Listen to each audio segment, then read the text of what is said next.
Yeah.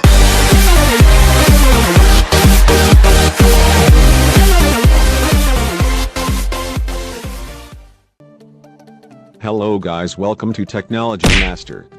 Today we are going to show you the comparison between Samsung A8 and OPPO F1s.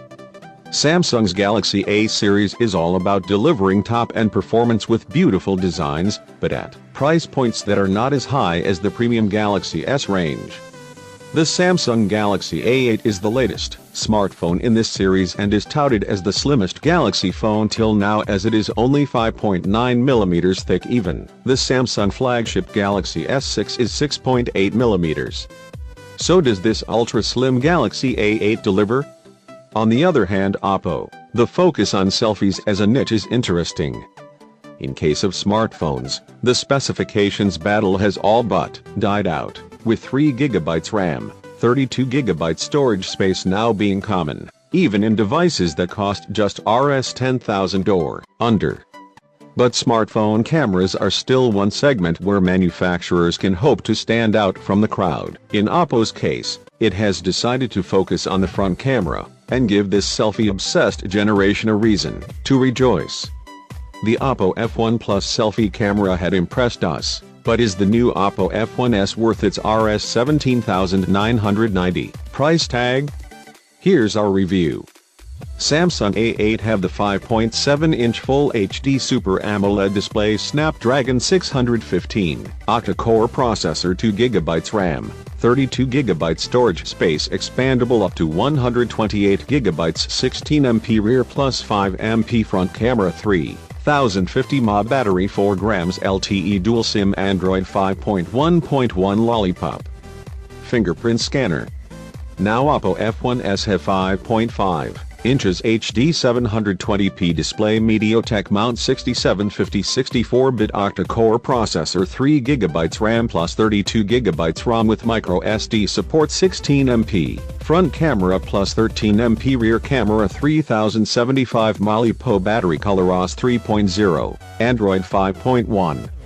Samsung Galaxy A8 has a metal frame on the sides, full metal unibody build, and looks sleek and premium. Interestingly, Samsung has not added a speaker grill at the bottom of the A8, a design element that has become fairly common in a lot of new smartphones. OPPO F1s selfie expert has a design similar to the one we saw on the OPPO F1 Plus. Yes, this will remind people of the iPhone 6's iPhone 6 form factor, and frankly it's not such a bad thing. OPPO F1s has an all-glass front panel, dual CNC drilled speakers at the bottom, chamfered edges. The rear camera is at the left-hand corner of the phone, and doesn't jut out as much from the rest of the body. The screen in the Galaxy A8 is 5.7-inch Super AMOLED, which means this is an ideal smartphone if you want to watch movies, show off your Facebook, Instagram pictures to your friends. Those who are fans of big screen phones will appreciate the extra real estate on the screen, as Samsung Galaxy A8 has a 2.5mm bezel that you barely notice. The screen, however, is prone to smudges, and I did notice some slight scratches. That is disappointing, given that this is not a cheap phone. OPPO F1s has a metal unibody design, a rectangular front home button, a gold rim around it. The fingerprint sensor is part of the home button, and there is a back button and overview button, both of which light up when in use. OPPO F1s has a similar design as the OPPO F1s Plus. OPPO F1s is pretty light and will fit easily in your hand. I like the fact that this 5.5-inch display smartphone doesn't feel as bulky as some of the other options in the market.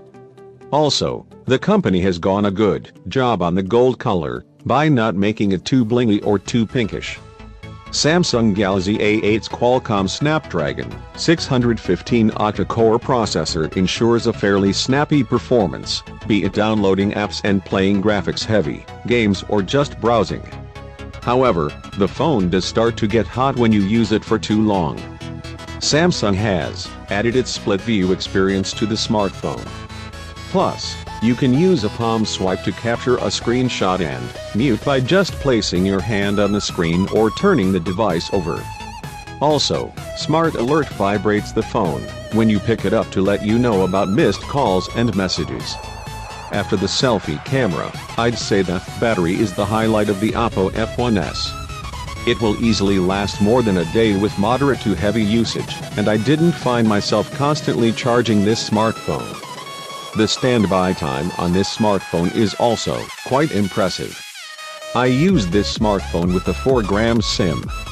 On the overall performance front, OPPO F1 didn't give any cause for complaint.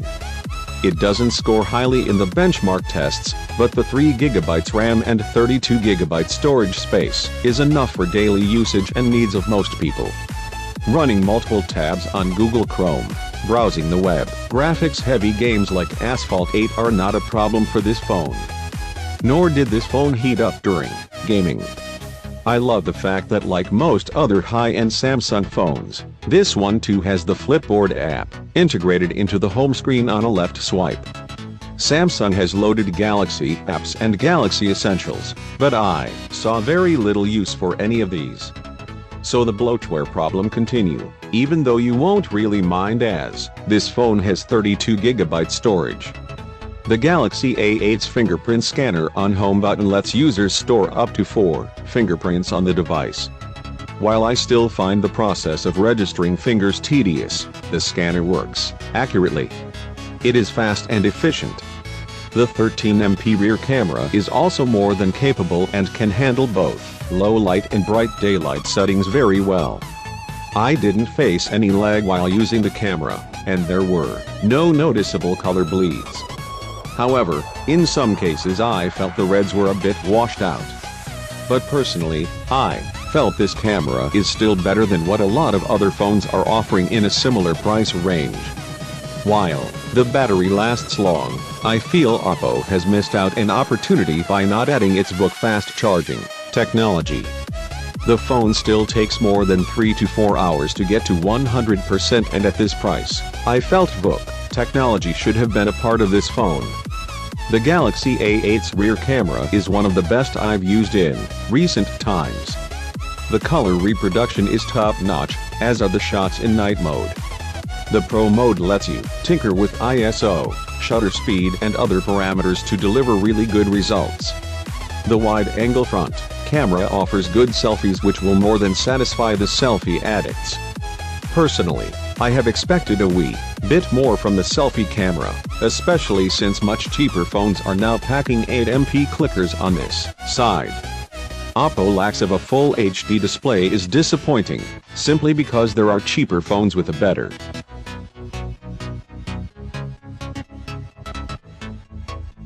lacks of a full HD display is disappointing, simply because there are cheaper phones with a better display on offer.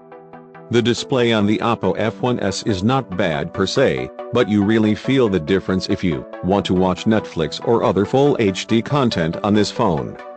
There are some other issues I faced with this smartphone. For instance, the phone faced connectivity problems, and even though the Wi-Fi was working, it would keep disconnecting and ask me to reauthorize my Google account.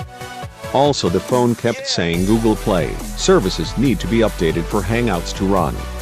This alert stayed for 2 days, even though I had updated the app, and Hangouts was running on the smartphone. Galaxy A8 lasted a day for me with my medium to heavy usage, which included browsing, calls, clicking photos, tweeting, etc. The battery saver mode ensures that the phone goes on for that extra hour or two, and I appreciated that bit. That's it for today. Hope you like it. Please share and subscribe to our channel for new videos. If you have any suggestion, please write down in comments. Cases I felt the reds were a bit washed out. But personal.